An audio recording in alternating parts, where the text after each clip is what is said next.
الام دي اولادها يا بيتفرجوا على التلفزيون يا بيلعبوا في التليفون وسايبين المذاكره خالص. استنت لما باباهم رجع من الشغل واشتكت له منهم.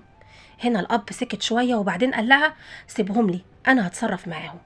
ونادى على الاولاد قال لهم بقول لكم ايه، استعدوا علشان نازلين رايحين مشوار مهم. هنا قال للام جهزلنا الغدا لما نرجع.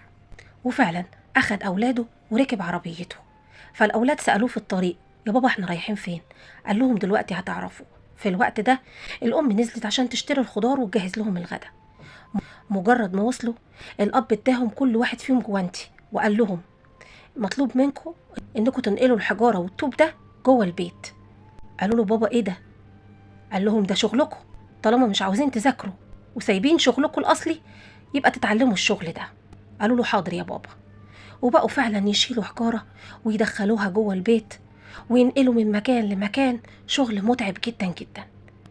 هنا قالوا لباباهم يا بابا احنا تعبنا عاوزين نروح البيت.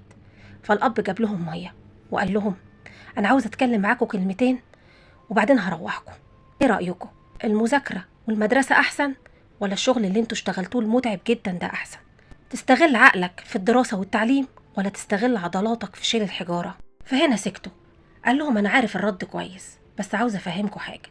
الدراسه والتعليم ده شغلكم الخاص، هتتعب فيه انت وصغير هترتاح وانت كبير. هتذاكر وهتتعلم، هتكبر هتشتغل الشغل اللي انت بتحبه. انما مش هتتعب وانت صغير، هتتعب وانت كبير. علشان تلاقي لقمة عيشك هتضطر تشتغل اي شغل حتى لو كان الشغل ده فيه عذابك. فايه رأيكم، تحبوا تبنوا مستقبلكم من دلوقتي ولا تستنوا لما تكبروا؟ فهنا قالوا له كده يا بابا احنا فهمنا الدرس. قال لهم كده يبقى انا روحكم البيت. وفعلا روحوا البيت. اول ما وصلوا لقوا والدتهم مجهزه الاكل. فالولد اعتذر لوالدته قال لها انا اسف يا ماما، من هنا ورايح مش هتشوفينا الا قاعدين بنذاكر واخدين بالنا من مذاكرتنا. التعليم فرصه مره واحده مش هتتكرر تاني وانا لازم انتهز الفرصه دي. قالت له طيب والتلفزيون والتليفون؟ قال لها دول عباره عن سعاده وقتيه، هبقى سعيد في الوقت اللي انا ماسكهم فيه بس، انما بعد كده انا اللي هتعب.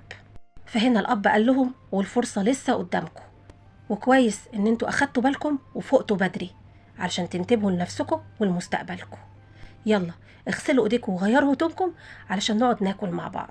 التعليم مش وجع دماغ، التعليم هو الباب الوحيد اللي ممكن يفتح لك مستقبل ما يتفتحش بغيره. اللي يضيع فرصة التعليم يضيع فرصة الحياة. شير الفيديو ده لولادك علشان يشوفوه ويتعلموا منه. صلوا على النبي في التعليقات.